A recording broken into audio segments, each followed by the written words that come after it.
Do you ever feel like your mind is just this perpetual what if machine, Yeah. constantly churning through scenarios, regrets? It can really weigh you down. That heavy feeling of anxiety, yeah. Yeah. Whether it's big stuff or small daily things, it can be absolutely exhausting. Right. Well, today we're diving deep into a classic.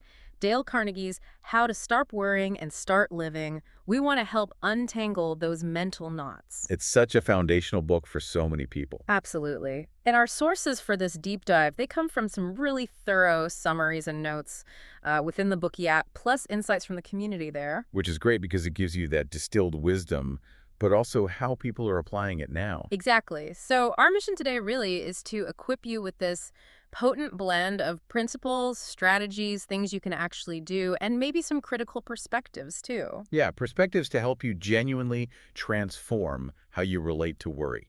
Hopefully reclaim some peace of mind. Reclaim peace of mind. I like that. And it's important to remember, this isn't just theory pulled out of thin air. Right. Carnegie, he did his homework. He interviewed people. He looked at philosophy, biographies, talked to his students. He was really searching for practical tools. Tools that worked then and somehow still really work now, blending that historical insight with what we understand today. That's it, things that have genuinely helped countless people. Okay, let's unpack this then. Let's get right into it. We talk about worry, and maybe we dismiss it sometimes, like, oh, it's just stress. Just a part of life. But the sources we looked at reveal it takes a surprisingly serious toll on your body, on your mind, often in ways we don't realize until maybe it's too late. It's true, the physical toll is often way underestimated. Chronic worry isn't just, an unpleasant feeling. It can be a genuinely destructive force. So what kind of physical things are we talking about? Well, the sources highlight connections to nervous breakdowns. Ulcers are a big one, heart disease, even things like arthritis and tooth decay. Tooth decay, Oh, yeah. really? Yeah, it sounds surprising, but the body reacts in complex ways. There's a quote from Dr. Alexis Carrel, a Nobel laureate, that's pretty stark. He said, "Businessmen who do not know how to fight worry die young." Wow. That hits hard. It does. And beyond the physical, it's also deeply linked to severe mental conditions. Yeah. Emotional distress is a huge contributing factor there. That statistic is genuinely alarming. So it's not just about feeling bad emotionally. No, not at all. It's about safeguarding your actual health, your longevity. It really forces you to see how linked our internal state is to our physical selves. Absolutely.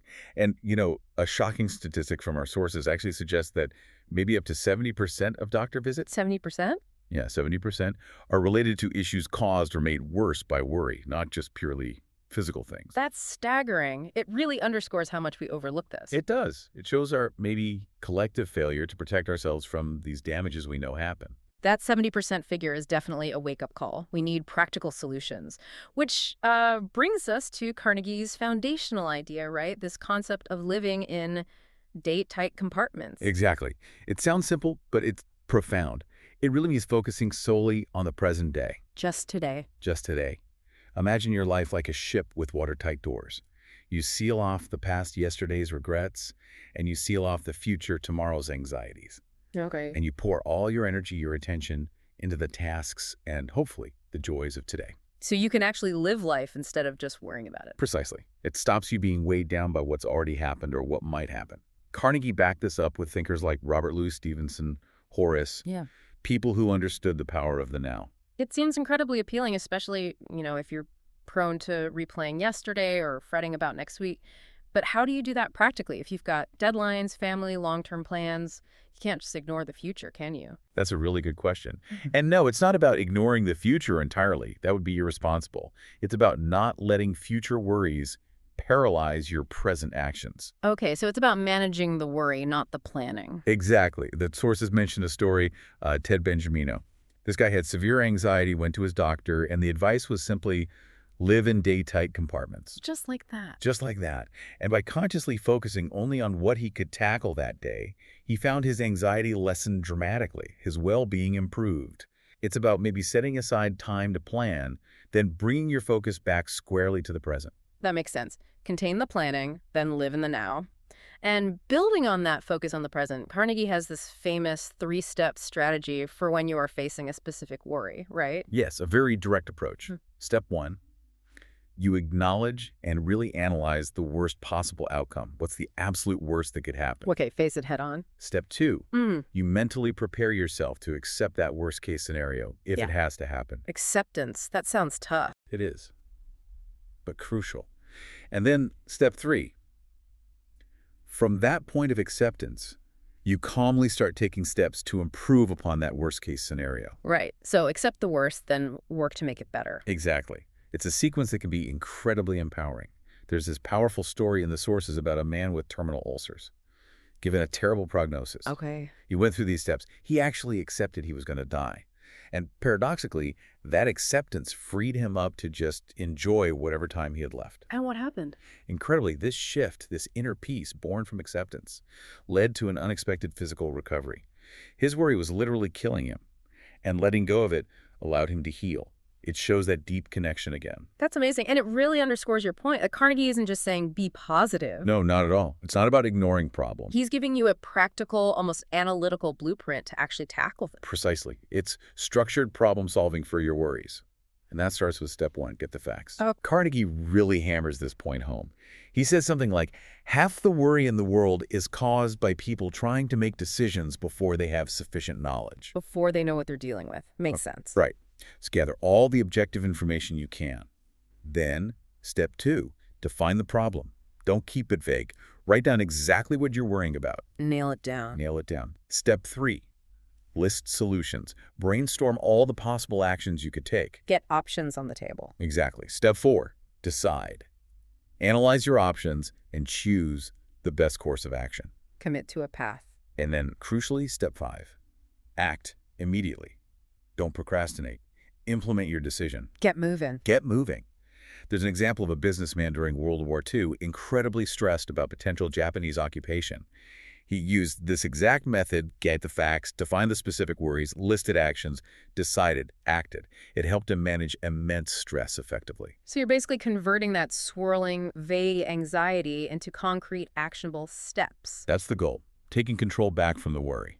Okay, so you've done the analysis, you've faced the worst, you have a plan, you're ready to act. But worry can be persistent, can't it? How do you keep it from just creeping back in day after day? That's the ongoing challenge, isn't it? And this is where we move into more continuous mindset shifts and habits. One really key strategy is simply to stay purposefully busy. Keep moving. Keep moving, but productively.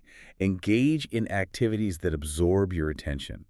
It literally crowds out the worry. There's less mental space for it. Like filling your mind with something else. Exactly. Think of that businessman again, the one who overcame severe anxiety and insomnia. He deliberately kept himself ultra busy for 3 months, tackling complex problems until he was exhausted each night. Wow. That constant mental engagement effectively broke the habit of worrying. People like Charles Kettering, Admiral Byrd, they found that deep absorption in work was a powerful antidote to anxiety. So it's about replacing that negative rumination cycle with positive action or engagement. That makes a lot of sense. What's another approach? Another really powerful one is to apply the law of averages. Ask yourself, what are the actual odds of this thing I'm dreading happening? Question the fear itself. Right. The sources point out that most of the things we worry about actually never materialize. Think about Lloyd's of London. They make a fortune betting against the disasters people worry about because those worries are often statistically improbable. Huh. That's a great point. We often worry about the least likely outcomes. We do. The stories of Mrs. Herbert Salinger and Jim Grant in the sources illustrate how realizing the low probability of their fears helped them dismiss those worries. Okay, so get busy and check the actual probability. What else? Another crucial one is to cooperate with the inevitable. This ties back to acceptance, but it's about situations utterly beyond your control. Things you just cannot change. Exactly. Instead of fighting reality, accept it. The story of the actress Sarah Bernhardt is just incredible here. She faced a leg amputation at 71. 71, wow. Yeah. But instead of despair, she accepted it gracefully, comforted her son, joked with the medical staff, and importantly, continued her career. She adapted. That's resilience. It really is. It embodies that quote. Acceptance of what has happened is the first step in overcoming the consequences of any misfortune. Fighting the unchangeable just drains your energy and prolongs the pain. That's incredibly profound. Accepting it doesn't mean liking it, but it means not wasting energy fighting it. It's about choosing your response. Precisely. And related to that, Carnegie uses a really helpful financial analogy. Put a stop-loss order on worries. Like in stop trading. Exactly like that. Just like an investor decides, I'm not willing to lose more than X amount on this stock, you decide how much energy, how much time you're willing to let a particular worry consume. Set a limit. Set a limit. Cut your emotional losses before they bankrupt you mentally. Carnegie suggests asking yourself 3 questions. 1, how much does this really matter to me? 2, at what point do I put a stop loss on this worry and just forget it? Let it go. Let it go. And 3, how much am I willing to pay for this worry? Have I already paid more than it's worth in terms of peace of mind? That really helps quantify it, doesn't it? It puts boundaries around the worry. It does. And another related point is, don't dwell on the past. Don't saw sawdust, as the saying goes. Yeah, you can't saw sawdust. Worrying about things that are done and dusted is futile.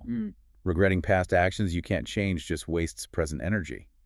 The sources mention Elizabeth Conley, who learned to accept her grief over her nephew's death and move forward rather than letting regret consume her. It all comes back to focusing your energy where it can actually make a difference, which is now. Exactly. You have more control over your thoughts, your internal landscape, than you probably realize. Okay, so we've got these powerful rules for tackling worry and limiting its impact, but how do we move beyond just managing worry to actively cultivating, genuine peace and happiness, filling that space? That's the next layer, isn't it? Actively shaping our inner world. And a huge part of that is positive thinking and gratitude. The power of thought. Absolutely. The sources really emphasize this. Our thoughts shape our reality. Philosophers know this. Marcus Aurelius said, our life is what our thoughts make it. Right. Abraham Lincoln put it simply. Most folks are about as happy as they make up their minds to be. It sounds simple, but it's hard work sometimes. It is. It's a conscious choice. The advice is to deliberately focus on the, say, 90% of life that is right, instead of obsessing over the 10% that's wrong. Finding the good. And actively practicing gratitude. Even for small things. Think of Eddie Rickenbacker, Adrift at Sea, finding solace in gratitude. Or Harold Abbott, who learned appreciation from seeing a man without legs who was still joyful. It shifts your entire perspective. That focus shift from lack to abundance, even small abundance, can be incredibly powerful. It really puts happiness back in our own hands, doesn't it? It does. Another key aspect is avoiding vengeance and ingratitude. Holding on to hatred or resentment, Carnegie argues, harms you far more than the person you resent. You're giving them power over your emotions. Exactly. When we hate our enemies, we are giving them power over us. Yeah. Power over our sleep, our appetite, our peace of mind. And similarly, don't fret about ingratitude from others. Give for the joy of giving, not expecting thanks. And maybe cultivate gratitude in others by being grateful yourself. Lead by example. Okay, what else helps build that inner peace? The big one is, be your authentic self. Don't try to be someone else. Easier said than done sometimes. Oh, definitely. But think of Emerson's words. Envy is ignorance. Imitation is suicide. Or Angela Patry. Nobody is so miserable as he who longs to be somebody, other than the person he is. Wow. Imitation is suicide. That's strong. It is. Trying to fit into someone else's mold, chasing their life, is just a recipe for feeling inadequate and unhappy. Embrace your own unique qualities, your own path. That's really powerful. Authenticity as a path to peace. How else can we actively build this positive internal state? Well, building on that resilience theme, learn to turn adversity into opportunity. The classic making lemonade when life gives you lemons. Find the silver lining. Or even more than that, find the engine for growth. The sources give examples like Charles Darwin, whose illness perhaps focused his observational powers, or Dostoevsky, whose immense suffering fueled his profound writing. So challenges aren't just obstacles, they can be catalysts. They can be. There are 2 reasons to try this. 1, you might actually achieve something great because of the challenge. And 2, even just the effort of trying to find opportunity shifts your mindset from negative and passive to positive and active. It stimulates creativity. I like that. Shifting from victim to agent. What's one more key path to happiness that Carnegie highlights? A really crucial one, perhaps counterintuitive to some, is to forget yourself and serve others. Get out of your own head by helping someone else. Precisely. Genuine lasting happiness often flows from contributing to the well-being of others. Benjamin Franklin said, when you are good to others, you are best to yourself. That's a great quote. And we see it in practice. Alfred Adler suggested focusing on pleasing others daily as a mental cure for melancholy. Dr. Frank Loop, an invalid, found purpose and joy by actively helping others from his bed. Mrs. William T. Moon found healing from grief by dedicating herself to helping orphans. It really shifts the focus outwards, away from your own troubles. It absolutely does. It gives purpose and connection. That's a beautiful thought that giving can be the best form of receiving in terms of peace of mind. Okay, now let's get really practical. How do we apply all this to the nitty-gritty day-to-day stuff, like handling criticism, dealing with fatigue, even money Right. worries? The everyday stressors. Let's start with handling criticism. This is a big one for many people. Definitely, it can sting. It can. But Carnegie suggests perspective.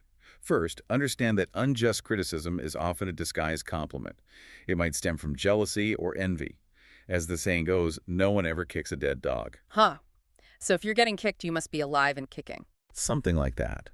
People notice those who achieve things. Think Eleanor Roosevelt's advice. Never be bothered by what people say, as long as you know in your heart you are right. Easier said than done, but powerful. It takes practice. Focus on doing your absolute best.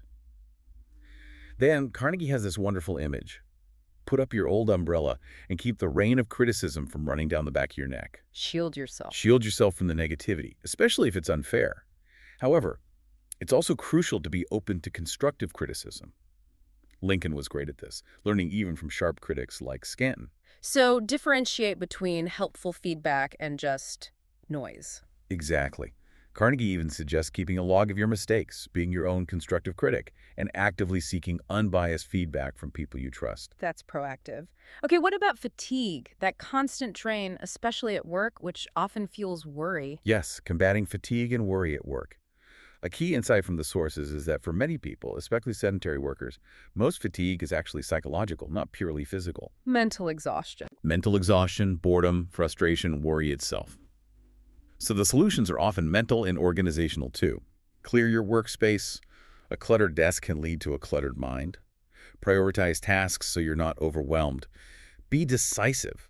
Making decisions relieves the tension of uncertainty. Delegate if you can. Get organized, basically. Get organized. Yeah. But here's a counterintuitive one. Rest before you get tired. Take frequent short breaks throughout the day, even just for a few minutes. Don't wait until you're completely drained. Recharge before the battery hits zero. I like that. Yeah. What if the job itself is just boring? Boredom. That's a major energy drain. If you can't change the job, change your attitude towards it. Find ways to make it more engaging. Challenge yourself. Turn it into a kind of game. Samuel Vauquelin apparently did this, setting himself performance challenges which helped him climb the ranks. Make your own engagement. Okay, and what about sleep? Insomnia is a huge worry trigger for so many. Huge. So achieving good sleep, or rather dealing with insomnia. The first point the sources make is reassuring. The insomnia itself is rarely dangerous. It's the worrying about not sleeping that causes the real harm. The anxiety about being awake. Exactly. Samuel Untermeyer, mentioned earlier, was a high-powered lawyer who thrived on very little sleep. It proved people's needs vary wildly. So step one is to stop catastrophizing the lack of sleep. Okay, reduce the worry about it. Then what? Practical steps include, if you can't sleep, get up and do something productive or relaxing until you feel tired. Don't just lie there fuming. Practice relaxation techniques, maybe deep breathing, or Dr. David Harold Fink's idea of literally talking to your body parts, telling them to relax. We're talking to your toes. Essentially, yes. Yeah. Telling your muscles to let go. Reading calming literature can help. Or simply aim for physical exhaustion earlier in the day through exercise. The main thing is to find what works for you and stop obsessing over getting exactly 8 hours or whatever the perfect amount is supposed to be. That takes the pressure off. Great advice. And finally, the big one for so many. Money worries. Yes, managing financial worries. Acknowledged in the sources is maybe 70% of all worries. And often, it's less about sheer lack of income and more about poor money management. How you handle what you have. Exactly. So the strategies are quite practical. Budget wisely, know where your money is going. Build good credit. Get necessary insurance, medical, fire, etc. Establish an emergency fund, even a small one, for unexpected hits. Buffer yourself. Buffer yourself. Set up life insurance as trust funds, perhaps, rather than lump sums that can be mismanaged. Think proactively, too. Maybe a side gig, like Nellie Spears' successful pie business mentioned in the sources. But definitely, always avoid gambling. Sound financial hygiene, basically. Pretty much. And if things are genuinely tight and improvement isn't immediately possible, circle back to acceptance. Be good to yourself and don't resent what can't be changed right now. Focus energy on the aspects you can control. Wow. We have really covered a lot today, from understanding that serious physical toll worry takes. which is often overlooked. Definitely. To these really powerful practical strategies for analyzing problems, like the five-step method and the stop-loss order. And those crucial mindset shifts, living day tight, cooperating with the inevitable, staying busy. Right, and then those daily habits for handling criticism, fatigue, sleep, finances. It's a whole toolkit based on Carnegie's work. It really is. And I think the key takeaway maybe is that conquering worry isn't a magic bullet. It's a journey. It requires continuous action, self-awareness, Practice. practice. These principles, both the analytical ones and the psychological ones, they gain their real power when you understand them, sure, but more importantly, when you consistently apply them. Knowledge isn't enough. It's about application. Well said. Knowledge is most valuable when understood and applied. So maybe a final thought to leave everyone with. If worry is, as some people suggest, often just a misuse of our imagination. Focusing creativity on negative outcomes. Exactly. How might you, listening now, intentionally redirect your creative energy this week, maybe towards building solutions, finding opportunities, or even just simply appreciating this present moment, free from worry?